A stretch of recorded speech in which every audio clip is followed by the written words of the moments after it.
Morning mist clings to the jagged edges of Raven's Cliff. The sun barely pierces the Alabama fog, painting the landscape in ghostly hues of amber and gray. Silence hangs heavy here, the kind of silence that keeps secrets. A lone figure moves along the narrow hiking trail. Timothy Bryce, 32, breathes heavily as he navigates the slippery path. He's been coming to these cliffs every Sunday at dawn for years. The routine never changes, until today. "I nearly missed it," Timothy would later tell investigators. "Just a glint of metal through the trees." 50 feet from the main trail, partially concealed by overgrown kudzu and pine branches, sits a black sedan. Its tires are sunk into the soft earth, as if the vehicle has been slowly claimed by the wilderness. The car teeters unnervingly close to the cliff's edge, a 200-foot drop to the jagged rocks below. Timothy approaches cautiously, calling out. No answer. The driver's door is unlocked. Inside, the scene feels frozen in time. A well-worn Bible rests open on the passenger seat, its pages fluttering in the breeze from the open door. Beside it, a stack of handwritten sermon notes, the ink slightly blurred, as if touched by tears or rain. The keys are missing from the ignition. On the dashboard, a small wooden cross. In the back seat, an empty child's car seat. The license plate confirms what Timothy already suspects from the news reports that have circulated for 2 weeks. This is Reverend Malik Thompson's car, the beloved black preacher who vanished without a trace. Before we dive deeper into this mysterious disappearance, I'd love to know where you're watching from today. Drop your location in the comments below. And if you're new here to Last Seen Stories, hit that subscribe button to join our community of mystery solvers. Together, we uncover the truth behind cases that continue to haunt us. The 2-story white farmhouse sits at the end of a long gravel driveway, surrounded by towering oak trees that have witnessed generations of secrets. Jasmine Thompson stands in the driveway, keys clutched in her hand, staring at her childhood home as if it might vanish if she blinks. 20 years have passed since she last crossed this threshold. 20 years since her father disappeared. At 30, Jasmine carries her father's features, the same determined set of her jaw, the same penetrating gaze that seems to look straight through people.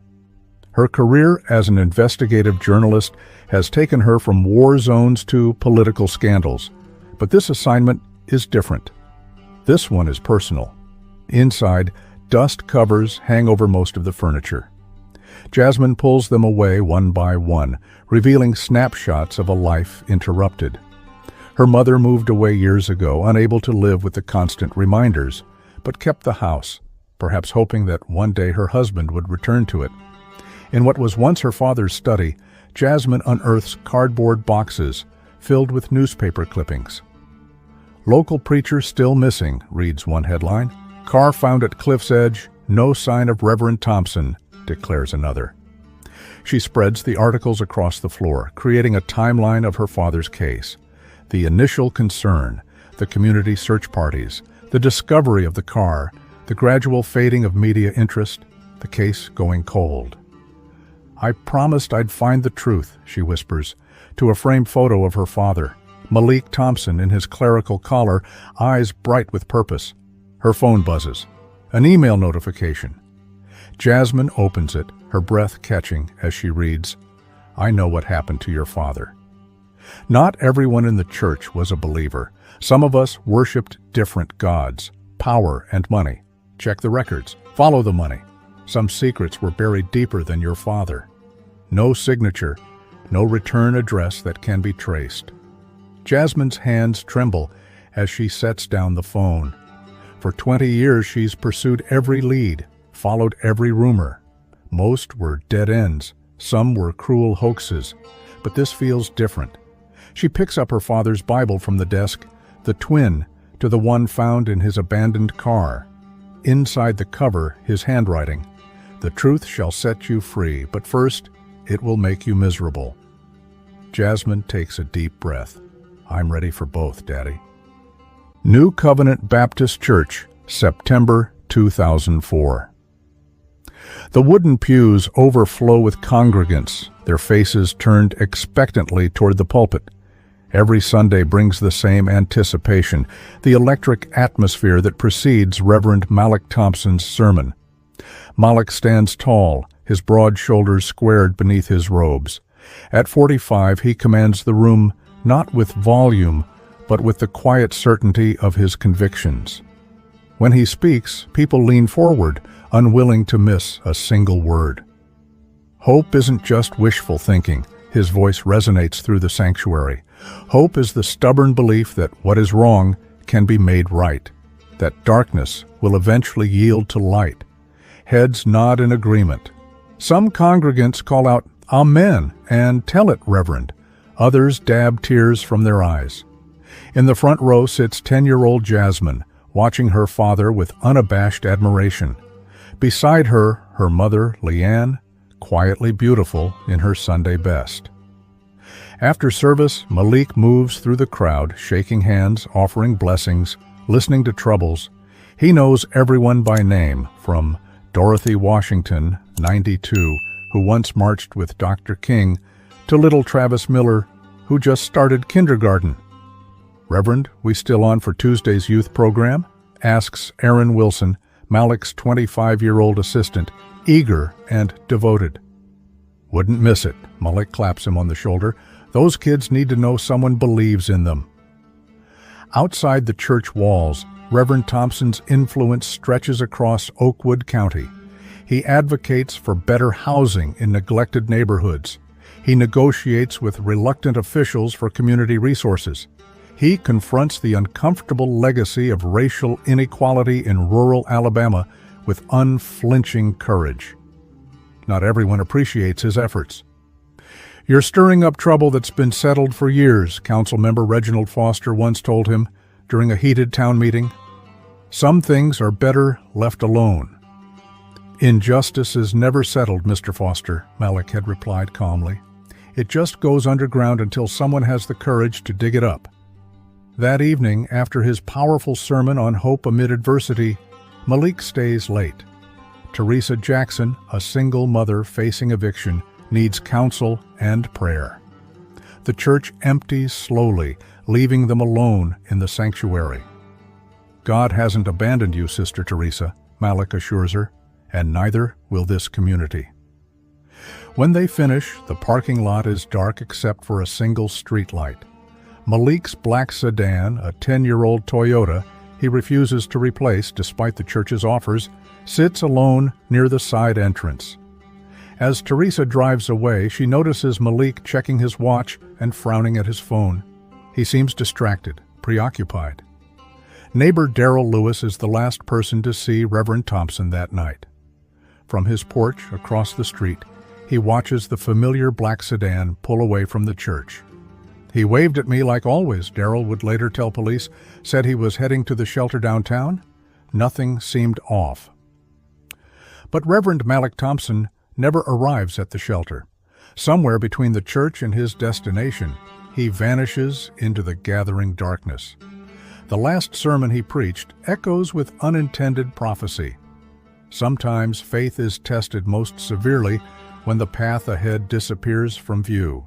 Monday morning dawns with an uneasy stillness at the Thompson household. Leanne Thompson wakes to find her husband's side of the bed untouched, his toothbrush dry in the bathroom, his coffee mug clean in the kitchen cabinet. He sometimes stays overnight at the shelter when someone needs extra support, she tells herself, fighting the knot of worry in her stomach.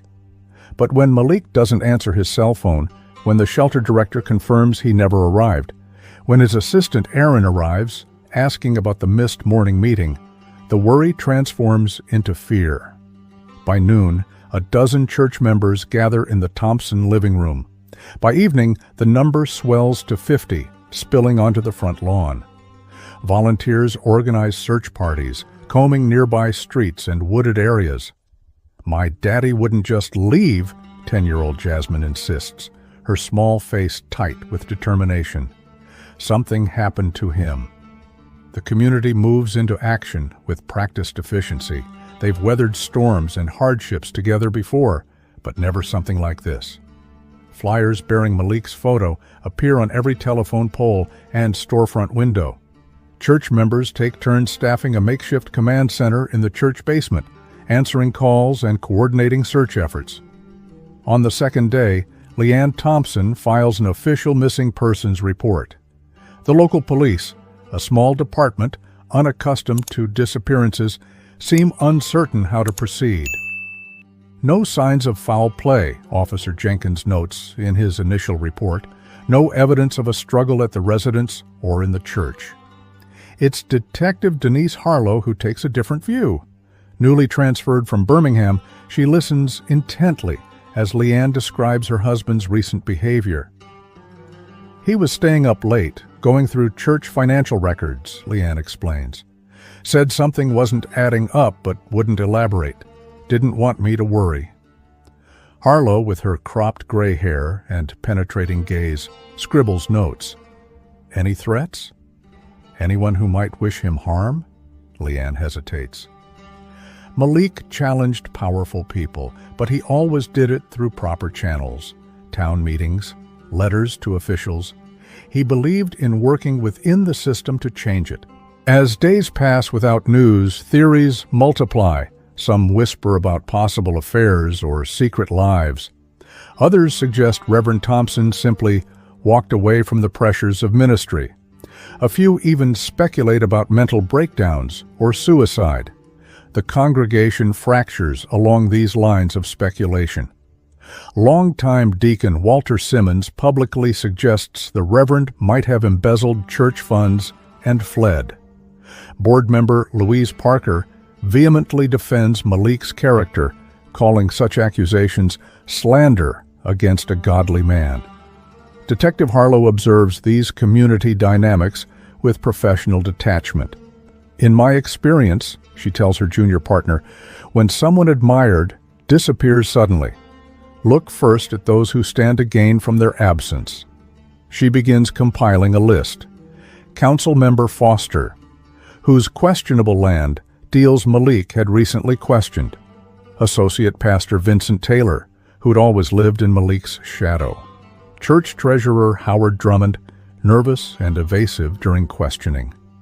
Meanwhile, young Jasmine retreats into silence, clutching her father's spare glasses found in his desk drawer. He wouldn't leave without these, she insists to anyone who will listen. He can't see without them. A simple observation from a child that none of the adults had considered. On the 7th day after Malik's disappearance, Leanne Thompson discovers something disturbing while searching through her husband's desk drawers. A stack of letters, edges worn from frequent handling, hidden beneath sermon notes. The first, postmarked 3 months earlier, contains a single typed sentence. Shepherds who lead their flock toward uncomfortable truths often find themselves alone on the mountain. The second, the church's foundation is built on secrets. Dig too deep and the walls come tumbling down. The third, received just 1 week before Malik vanished. Some sins cannot be forgiven. Some sinners cannot be saved. Choose silence or join the silenced. Detective Harlow examines each letter carefully, handling them by the edges. Classic intimidation tactics, she observes. The religious imagery suggests someone who knows church language well. The letters become central to the investigation. Handwriting analysts find no useful fingerprints. The plain white envelopes and computer-printed messages yield no forensic clues. Harlow focuses her attention on key figures within the church community. Council member Foster, with his weathered face and unconvincing denials of any conflict with the Reverend. Associate Pastor Taylor, whose ambition for the senior position was poorly concealed. Treasurer Drummond, whose nervous mannerisms intensify when questioned about church finances. Each has opportunity. Each has potential motive. None has an alibi for the night Malik disappeared. In the present day, Jasmine sits cross-legged on her childhood bedroom floor, these same letters spread before her. Her journalist's eyes catch details she was too young to notice 20 years ago, the identical creases in each envelope suggesting they were carried in the same pocket before mailing, the slight impression of a watermark visible when held to light. She picks up her phone and calls the local paper's archives. "I need everything you have on New Covenant Baptist Church from 2003 to 2004. Financial reports, property transactions, board meeting minutes, everything." This case has so many layers. If you think you know what happened to Reverend Thompson, share your theory in the comments. And don't forget to hit that like button if you're enjoying this deep dive into one of Alabama's most haunting, unsolved mysteries. October 1st, 2004. A wind-whipped morning at Ravens Cliff. Timothy Bryce's discovery of the black sedan sends ripples through the already distressed community. Police cordon off the area. Crime scene technicians photograph the vehicle from every angle, its precarious position at the cliff edge, the way the front wheels rest mere inches from the precipice, the driver's door unlocked but closed. Detective Harlow arrives, her face grim as she surveys the scene. "Nobody stumbles upon this location by accident," she notes. "It's a 20-minute hike from the nearest road access point." The forensic examination reveals several puzzling details. No fingerprints on the steering wheel except Reverend Thompson's, unusual for a car he drove daily. The gas tank nearly empty. The driver's seat positioned farther back than would be comfortable for someone of Malik's height. Inside the glove compartment, technicians discover a torn piece of paper with partial handwriting, betrayed by those closest. "Reckoning will come. Truth cannot remain. Burr." Malik's Bible sits open to Psalm 55. "It is not an enemy who taunts me, I could bear that. It is my equal, my companion, and familiar friend." Detective Harlow steps away from the vehicle, surveying the surrounding wilderness.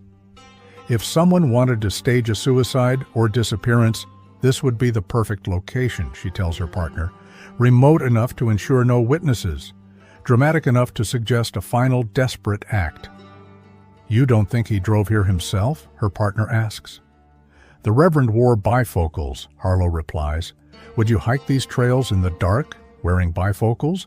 And where are his glasses now? Not in the car, not on his person, wherever he is." News of the car's discovery spreads through Oakwood County like wildfire. Hundreds gather for an emergency prayer vigil at New Covenant Church. Associate Pastor Taylor leads the service, his usual hesitant demeanor replaced by newfound authority. "In times of trial, we must cling to faith," he intones from the pulpit, Malik's pulpit, "even when understanding eludes us." In the third row, Treasurer Drummond shifts uncomfortably, eyes darting to the exits. Near the back, Councilmember Foster watches the proceedings with detached interest. Meanwhile, search teams comb the woods surrounding Ravens Cliff. Cadaver dogs trace scent patterns through dense underbrush. Divers explore the river below the cliff face. No additional evidence emerges. 20 years later, Jasmine Thompson stands at this same cliff edge, the autumn wind tugging at her jacket. The car is long gone, the crime scene tape vanished, but the questions remain, hanging in the air like the mist that clings to the valley below. She traces the path from the parking area, mentally calculating distances and sightlines. As a child, she wasn't allowed here. The investigation kept family members away from the scene. Now she sees what Detective Harlow must have seen: the deliberate isolation, the theatrical positioning of the vehicle, the calculated message it was meant to send.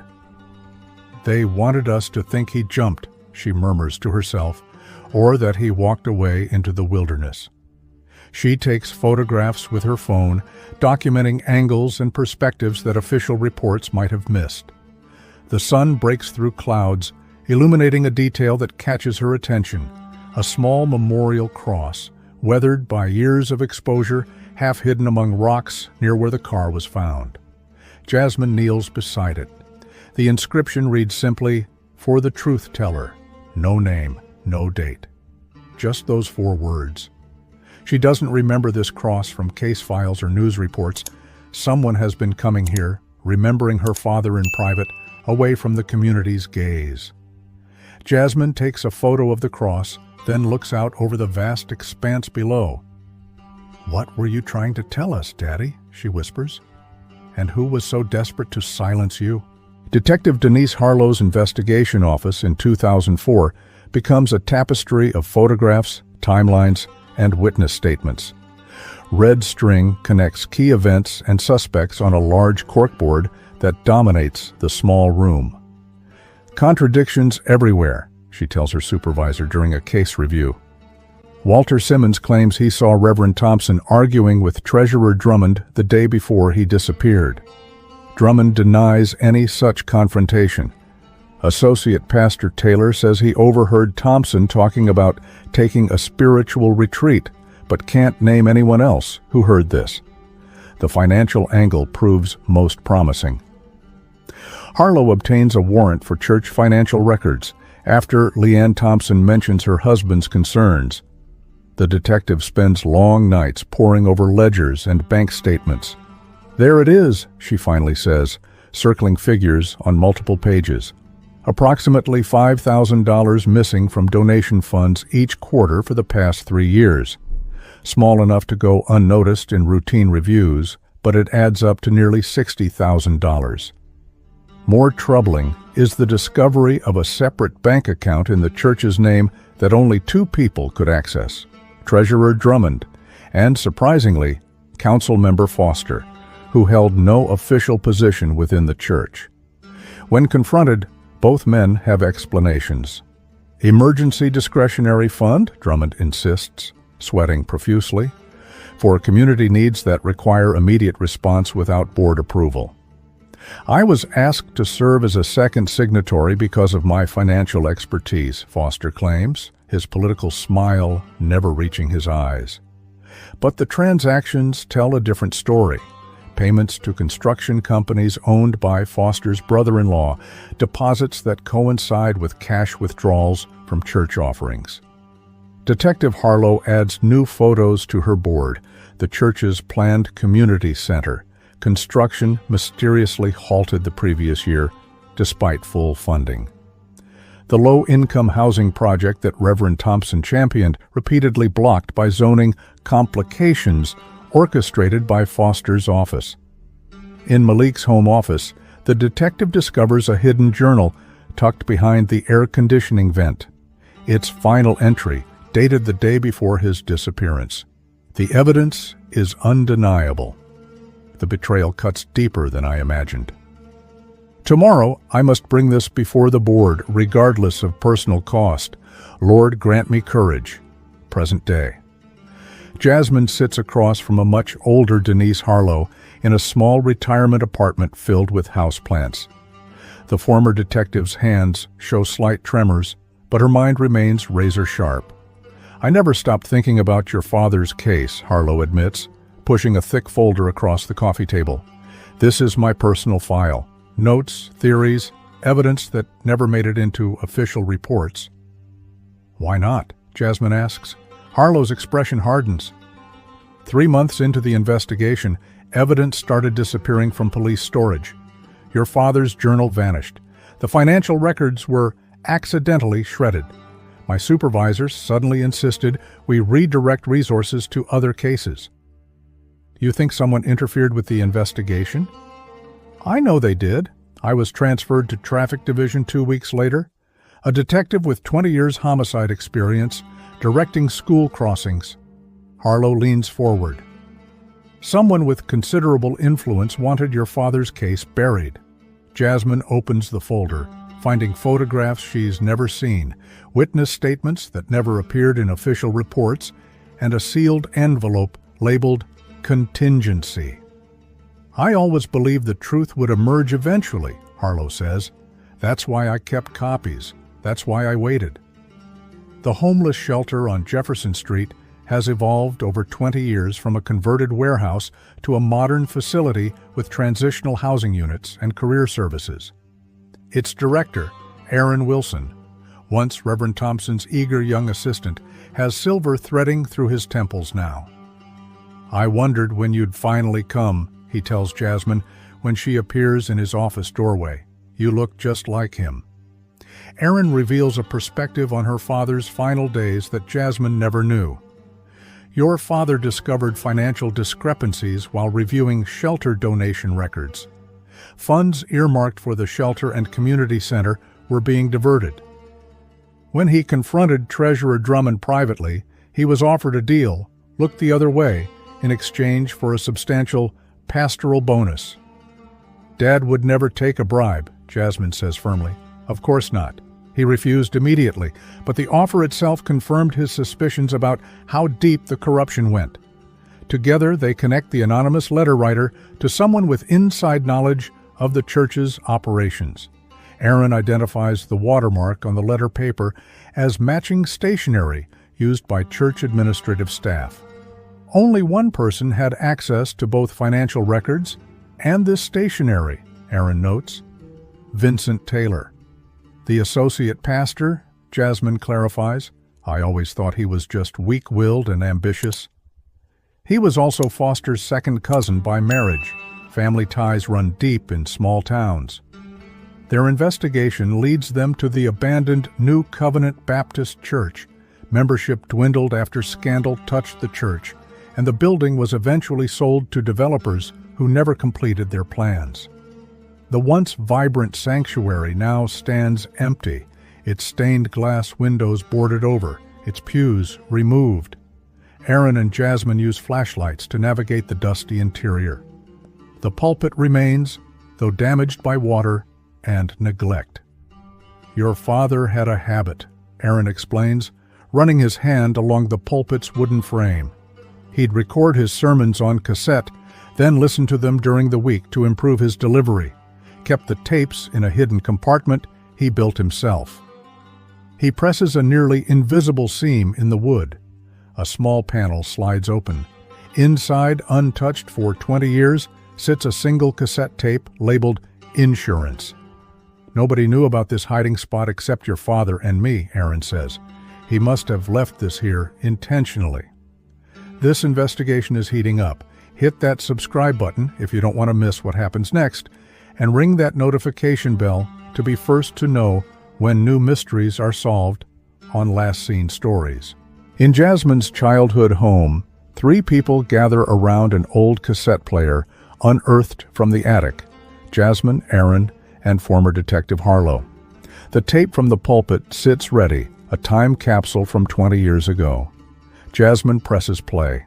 Static crackles, then her father's voice emerges, sending chills down her spine. "This recording is my testimony and evidence of financial crimes committed by Howard Drummond, Reginald Foster, and Vincent Taylor against New Covenant Baptist Church and its community programs."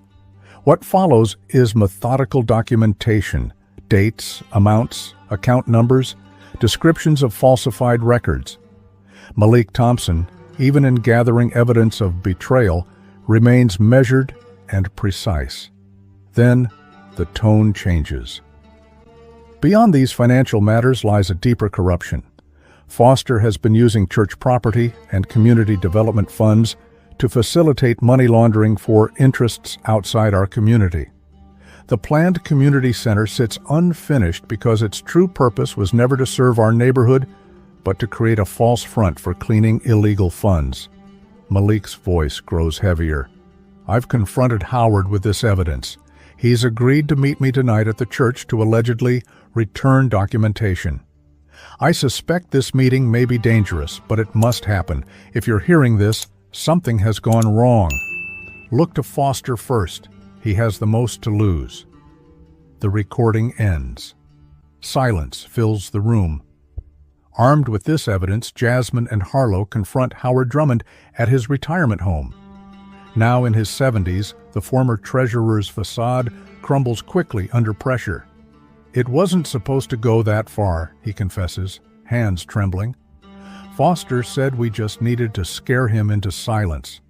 Taylor drugged his coffee during the meeting. We planned to drive him to a motel out of town, give him time to reconsider." But that's not what happened, Jasmine presses. Drummond's eyes fill with tears. Your father regained consciousness in the car. There was a struggle. Foster hit him with something. I didn't see what. There was so much blood. The confession spills out. How they drove Malik's car to Raven's Cliff, planted evidence to suggest emotional distress, and left the vehicle in its precarious position. How they buried Malik's body in the construction site of the never-completed community center, pouring the foundation over him the very next day. Foster said no one would ever look there, Drummond whispers. The perfect unmarked grave. Armed with Drummond's testimony and the cassette evidence, authorities obtain warrants. Ground-penetrating radar confirms the presence of remains beneath the abandoned construction site. Foster, still influential but now semi-retired, is arrested at his country club. Taylor, who left ministry to work in Foster's real estate business, surrenders without resistance. The night of her father's disappearance reconstructs itself through multiple confessions. The confrontation at the church, the drugged coffee, the desperate attempt to silence a man who simply sought the truth, the hasty disposal of evidence, the deliberate misdirection of leaving the car at the cliff, and finally the answer to who placed the small memorial cross at Raven's Cliff, Aaron Wilson, making a private pilgrimage each year on the anniversary, honoring the mentor whose moral courage changed his life. Spring 2025. New Covenant Baptist Church stands restored, its doors reopened, after years of abandonment. The community center beside it, finally completed, bears a new name, the Reverend Malik Thompson Memorial Center for Community Empowerment. Justice has moved with deliberate precision. Reginald Foster, sentenced to life imprisonment for second-degree murder and corruption. Vincent Taylor, serving 20 years for accessory, after-the-fact and financial crimes. Howard Drummond, granted limited immunity for his testimony, under house arrest, and required to make financial restitution.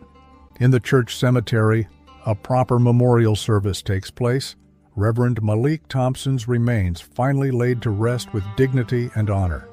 Hundreds attend, including many who were children when he disappeared, now adults carrying forward his legacy of community service. Leanne Thompson, gray now but still carrying herself with quiet grace, stands supported by her daughter. She places a single rose on the casket.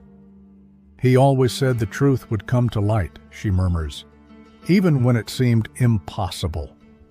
Jasmine, who has documented the entire investigation in a series of acclaimed articles, stands at the podium to address the gathered mourners. My father believed that communities are built on truth and justice, she begins. He believed that silence in the face of wrongdoing makes us complicit. He believed that speaking truth to power is not just a right, but a responsibility. She looks out at the faces before her, Detective Harlow, now using a wheelchair but still sharp-eyed and attentive. Aaron Wilson, who never stopped believing, community members who kept her father's memory alive through 2 decades of uncertainty. Today we lay my father to rest, but we resurrect his vision. The community center he fought for will now serve generations to come. The truth he died for has finally emerged from darkness, and the corruption he opposed has been exposed and excised. After the service, Jasmine walks alone to her father's office in the restored church. The space has been preserved as a small museum to his legacy. His books line the shelves, his favorite quotes adorn the walls. His Bible, the twin to the one found in his car, rests open on the desk. She places beside it the items that helped solve his case: the cassette tape, the anonymous letters, Harlow's secret file, and a small fragment of the memorial cross from Raven's Cliff. "Case closed, Daddy," she whispers, touching the Bible gently. "You can rest now." As she turns to leave, she notices a young pastor studying her father's sermon notes displayed under glass. The young woman looks up, her eyes bright with purpose that reminds Jasmine of her father. "Your father's courage inspired me to enter ministry," she explains, "to use my voice for those who have none." Jasmine smiles. He would have liked that. Outside, the community center bustles with activity. Children in after-school programs, seniors gathering for meals, job training classes in session. The very programs her father envisioned 20 years earlier finally brought to life. Some mysteries leave wounds that never fully heal, but others, when finally solved, offer not just closure, but transformation for individuals, for families, for entire communities. If this story moved you, please share it with someone who appreciates true crime mysteries, and let me know in the comments what case you'd like me to cover next on Last Seen Stories. Until next time, remember that no mystery remains unsolved forever. Sometimes the truth just needs someone brave enough to uncover it.